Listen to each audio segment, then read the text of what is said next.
اپنی جنت بنا لو، ماں باپ کو اپنی جنت بنا لو، ان کی دعا لے لو۔ میرے نبی نے فرمایا کاش میری ماں زندہ ہوتی۔ ماں کا خاص طور پر منشن کیا، میری ماں کیوں کہ باپ کو تو دیکھا ہی نہیں اور ماں کو دیکھا ہے 6 سال۔ میری ماں زندہ ہوتی اور میں عشاء کی نماز کے مصلی پہ کھڑا ہوتا اور میرے گھر سے میری ماں کہتی محمد، تو میں ماں کے لیے نماز توڑ دیتا۔ میرا نبی کہہ رہا ہے۔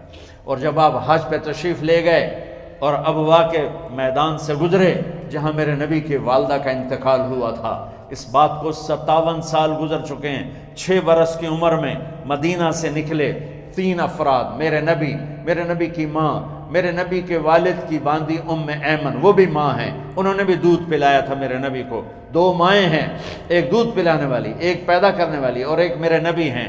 جب ابوا کے پہاڑوں میں پہنچے تو اچانک ہارٹ اٹیک سے حضرت آمنہ 25 سال کی عمر میں انتقال فرما گئیں، اور میرے نبی نے اتنا اس کا غم لیا۔ 6 سال کا بچہ، میں سن 2000 میں وہاں گیا تھا، میرے آنسوں نہیں رکنے کو آ رہے تھے کہ کہاں میرے نبی کی ماں کو اللہ نے اٹھایا، نہ کوئی آسرا، نہ کوئی سہارا، نہ کوئی رشتہ، نہ کوئی جھولی، نہ کوئی چھاؤں، ایسے تنہا یتیم کر لی۔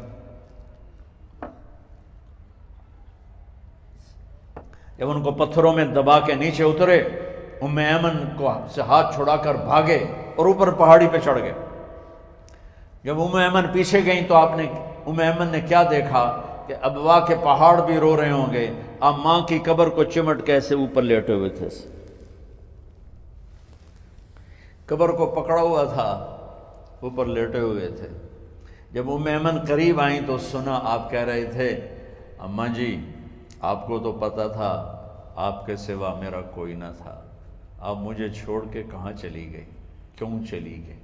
6 سال کا بچہ پہلی موت دیکھ رہا ہے تو ان کو سمجھ میں نہیں آ رہا کہ میری ماں کے ساتھ ہوا کیا ہے۔ ام ایمن نے اٹھانا چاہا، آپ نے اٹھنے سے انکار کر دیا۔ اس صدمے کو سینے میں لیے ہوئے 57 سال کے بعد، 7ویں دن بندہ رو نہیں سکتا، رونا نہیں چاہے تو رونا نہیں آمدا، 57 سال کے بعد آپ اس وادی سے گزرے، اپنے اونٹنی کو ماں کی قبر کی طرف موڑ دیا، اور ان پلرز کو 3 گنا کرو تو وہ پہاڑ بنتا ہے، چھوٹی پہاڑی تھی۔ اونٹنی کو نیچے بٹھایا، اوپر پہاڑ پر گئے، اور یہ مجھے دیکھو، یوں آپ نے گھٹنے کھڑے کیے ماں کی قبر کے سرانے، اور یہ ہاتھ یہاں رکھے اور پھر سر دیا اپنے گھٹنوں میں یوں، پھر رونا شروع کیا۔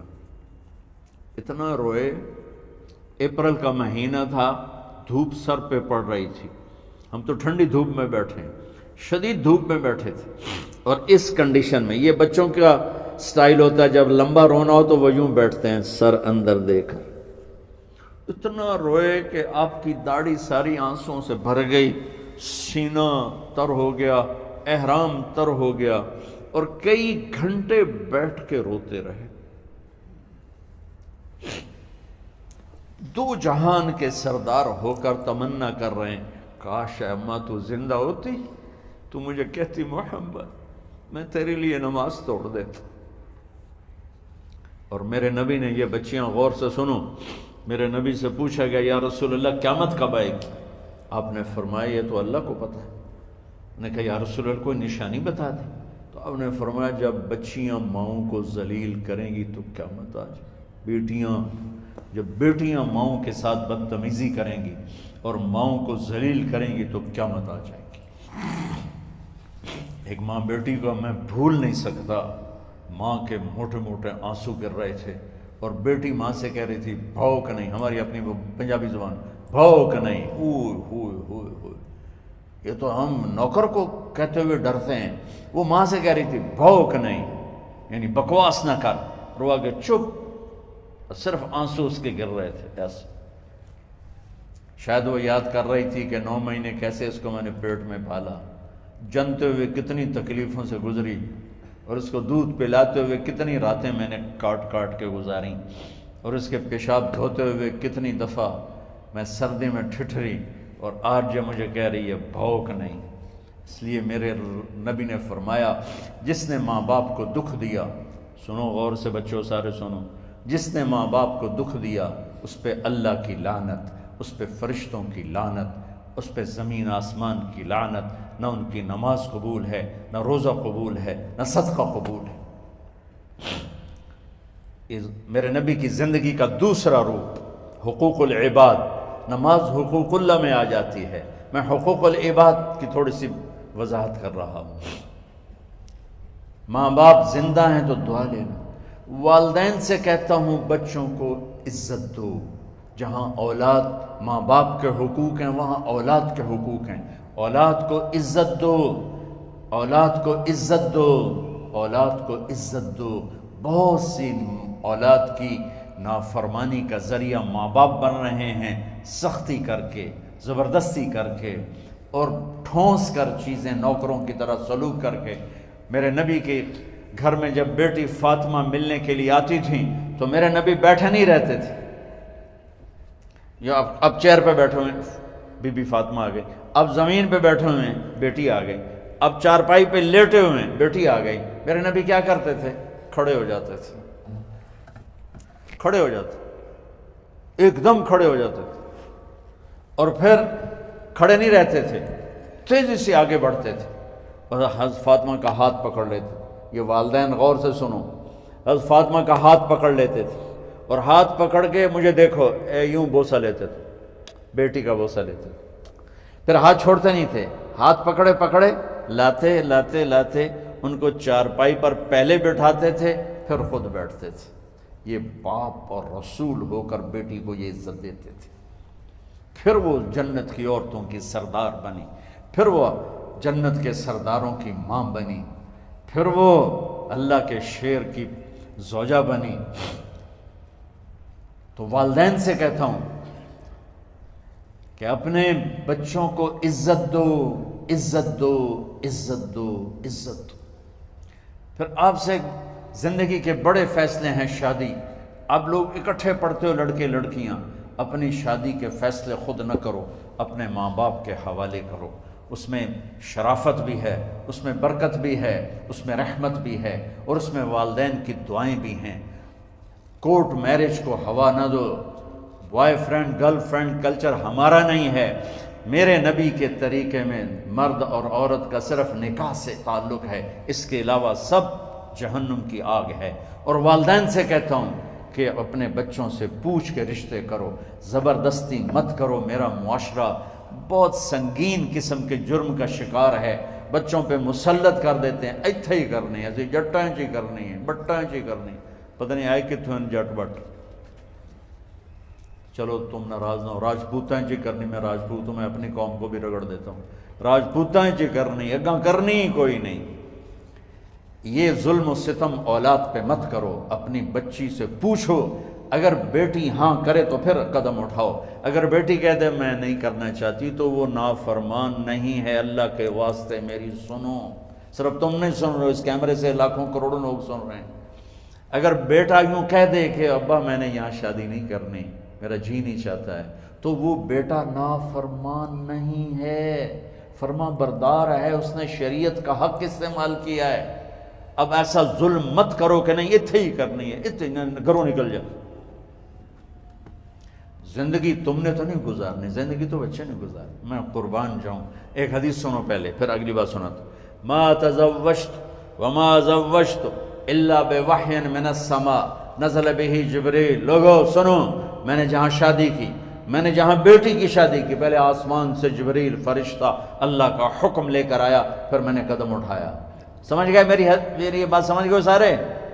اب اگلی سنو۔ حضرت علی فاطمہ کا رشتہ لینے آ گئے اور جبریل ان سے پہلے آ گیا کہ یا رسول اللہ فاطمہ علی کے لیے ہے۔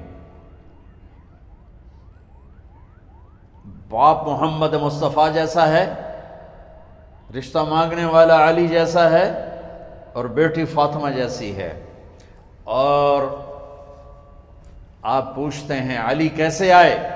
وہ شرم کی وجہ سے کچھ کہہ نہ سکے، چپ۔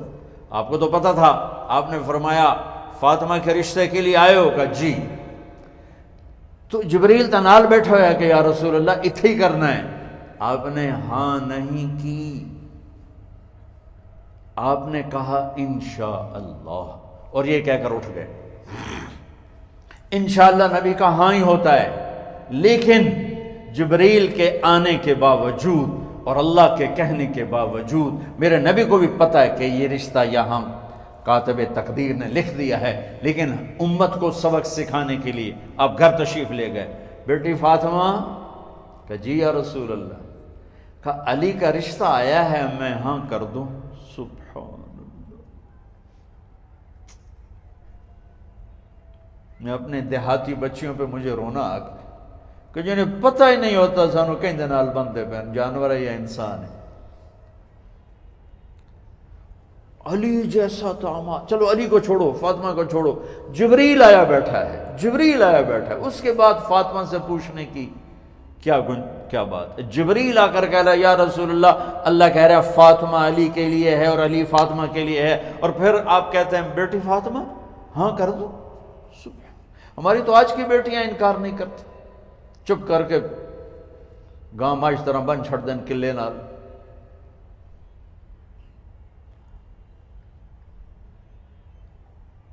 کوئی ان کے اندر کے جذبات کو سننے والا کوئی نہیں ہوتا، اپنی انانیت پر یہ فیصلے کرتے ہیں، اور میرا نبی کہہ رہا ہے بیٹی ہاں کر دو۔ سبحان اللہ۔ آپ کا کیا خیال ہے فاطمہ نے انکار کرنا تھا؟ یہ تو یہ بیٹیاں نہیں انکار کرتی تو فاطمہ نے کہاں کرنا تھا؟ لیکن یہ سبق دینا تھا ان والدین کو جو نادانی میں نادانی کے فیصلے کر کے اولاد کو ہمیشہ ایک ٹھنڈی آگ میں دھکا دے دیتے ہیں۔ حضرت فاطمہ رضی اللہ تعالیٰ عنہا نے جب ہاں کی پھر آپ باہر نکلے۔ اچھا مزے کا واقعہ ہوا، حضرت علی اٹھ کے باہر نکلے تو صحابہ باہر کھڑے انتظار کر رہے تھے کہ کیا ہوا۔ حضرت علی کو بھیجنے والے تھے عبد الرحمن بن عوف، پہلے ابو بکر گئے تو آپ نے انکار کر دیا، عمر گئے رشتہ مانگا، آپ نے انکار کر دیا۔ عبد الرحمن بن عوف نے علی سے کہا آپ جائیں، آپ کا رشتہ رد نہیں ہوگا۔ کہنے لگے میرا تو ذاتی گھر بھی کوئی نہیں، مجھے کہاں سے رشتہ ملے گا، میں تو بالکل غریب ہوں۔ کہ نہیں تم جاؤ۔ تو واپس آتے انہوں نے عبد الرحمن بن عوف پہ چڑھائی کر دی، ویکھیا ہے نا تو مینوں گلے آئی، انکار ہو گیا۔ تو صحابہ نے پوچھا کیا ہوا؟ کہا کچھ کہا ہی نہیں، چپ کر کے اٹھ گئے۔ تو عبد الرحمن بن عوف کہنے لگے کچھ بولے صحیح، کہ بس اتنا کہا انشاءاللہ کا تو مبارک ہو، نبی کا انشاءاللہ ہاں ہوتا ہے۔ کہا اچھا، تو اتنے میں آپ باہر تشریف لے۔ کہا علی جی، کہا لو بلاؤ، لوگوں کو بلاؤ۔ ساری مسجد بھر گئی، آپ کے ساری مسجد فل ہو گئی۔ آپ ممبر پہ کھڑے ہوئے علی کو سامنے بٹھایا، کہا لوگو یہ جبریل میرے پاس اللہ کا پیغام لائے ہیں کہ میں فاطمہ بنت محمد کا نکاح علی کے بن ابی طالب کے ساتھ کر دوں۔ پھر آپ نے خطبہ پڑھا اور کہا کہ علی ہائے ہائے ہائے، میں نے فاطمہ بنت محمد کو 400 درہم مہر کے عوض تیرے نکاح میں دیا، تو نے قبول کیا؟ حضرت علی نے زور سے نعرہ لگایا میں نے قبول کیا، اور سجدے میں چلے گئے، اللہ کا شکر کا سجدہ ادا کیا۔ پھر میرے نبی نے وہیں سارے مجمع کو شہد کا شربت پلایا اور تازہ کھجوریں کھلائیں، اور پھر جب رخصتی ہوئی تو آپ نے حضرت علی سے فرمایا کہ آپ آ کے لے جاؤ۔ پھر آپ نے حضرت ام سلمہ، حضرت حفصہ اور جناب حضرت عائشہ رضی اللہ تعالیٰ عنہ، ان تینوں کو بلا کر فرمایا تمہیں پتہ ہے نا مجھے فاطمہ سے کتنا پیار ہے، تو تم فاطمہ کو دلہن بناؤ، اس کی تیاری کرواؤ، اسے دلہن بناؤ۔ تو ان تینوں نے حضرت فاطمہ کو دلہن بنایا۔ پھر آپ نے حضرت علی کو پیغام بھجوایا، وہ تشریف لائے، اپنی اونٹنی لے کر آئے، حضرت عقیل ساتھ ہے، سلمان فارسی ساتھ ہے، اور دروازے پر اونٹنی بٹھائی، آپ علی کو اندر لے گئے اور یوں فاطمہ کا ہاتھ پکڑ کے علی کے ہاتھ میں دے کر فرمایا علی تمہیں نبی کی بیٹی مبارک۔ سبحان۔ پھر آپ نے کہا میری بیٹی فاطمہ، مجھے اپنے خاندان میں جو سب سے زیادہ محبوب تھا میں نے تیرا ہاتھ اس کے ہاتھ میں دے دیا ہے۔ والدین سے کہتا ہوں اپنے نبی کی زندگی پڑھو۔ میرا درد ہے کہ ہماری ثقافت میں اسلام داخل نہیں ہوا، ہمارے عبادت میں اسلام آ گیا، بہت سارا مجمع مرد عورتوں کا نمازی ہے، حاجی ہے، عمرے کرتے ہیں، لیکن ثقافت میں نبوت کی جھلک دکھائی دے، ثقافت میں اللہ کا نبی دکھائی دے، وہ نہیں ہے۔ زندگی بیت گئی اس انتظار میں، مدت سے لگ رہی تھی لب بام ٹک ٹکی، تھک تھک کے گر گئی نگہ انتظار آج، پتہ نہیں کب صبح ہوگی۔ چلو کہتے تو جائیں مجھے ہے اگرچہ بت ہیں جماعت کی آستینوں میں، مجھے ہے حکم اذان لا الہ الا اللہ۔ والدین کے ذمہ ہے اولاد کو عزت دینا، ان کے سب سے بڑی خواہش میں ان کا احترام کرنا کہ زندگی انہوں نے گزارنی ہے، اور آپ کے ذمہ ہے والدین کے آگے سر جھکا دینا۔ اللہ کے واسطے کورٹ میرجز اور خفیہ شادیاں یہ نہ ہماری ثقافت ہے نہ یہ انسانیت ہے۔ ہمیشہ دکھ دردوں میں زندگی گزرتی ہے کہ اصل زندگی تو موت کے بعد آنے والی ہے۔ تو والدین پڑھیں شریعت کو، اولاد بھی پڑھے اپنے نبی کی زندگی کو۔ ایک شخص حضرت عمر کے پاس آیا ایک بیٹے کو لے کر، کہا امیر المومنین یہ میرا بیٹا بڑا نافرمان ہے اور مجھے بہت تنگ کرتا ہے۔ حضرت عمر کے پاس لاٹھی ہوتی تو انہوں نے یوں اٹھائی، وہ کہنے کا حضور معافی دیا جائے، ایک میری گل سن لو۔ آپ نے فرمایا کیا؟ کہنے لگا ماں پیو دے بڑے حق ہیں، بالکل ٹھیک ہے، پر کوئی ساڈا حق بھی ہے ماں پیو؟ آپ نے کہا ہاں۔ آپ نے کہا ہاں۔ کہنے لگے ذرا وہ بتا دیں۔ کہا پہلا حق ہے اچھی ماں تلاش کرے، نیک عورت تلاش کرے۔ دوسرا حق یہ ہے نام اچھا رکھے۔ تیسرا حق یہ ہے اس کو قرآن کی تعلیم دے۔ کہا جی پھر سن لو حضرت جی، ایسا میرے پیو کو پوچھو اس حبشی عورت نال شادی کر کے مینوں حبشی ماں دیتی، انہوں کوئی عرب ماں ہی نہیں لتی۔ میرا پہلا حق اس مارے ہے۔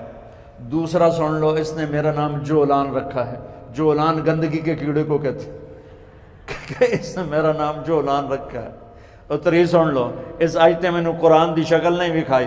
حضرت عمر ہوئی سوٹا ہو دے سر تے پھیر دے کہ پہلے تیری مالش کراں پھر ایدی کر سکتے۔ تو آج کے والدین بھی اپنی اولاد کے بارے میں بہت بہت بہت غافل ہیں، اور اولاد کا بھی حال یہی ہے، چونکہ ماں کیا ہے، باپ کیا ہے، اولاد کیا ہے، یہ شریعت، یہ قرآن بتاتا ہے، یہ میرے نبی کی زندگی بتاتی ہے۔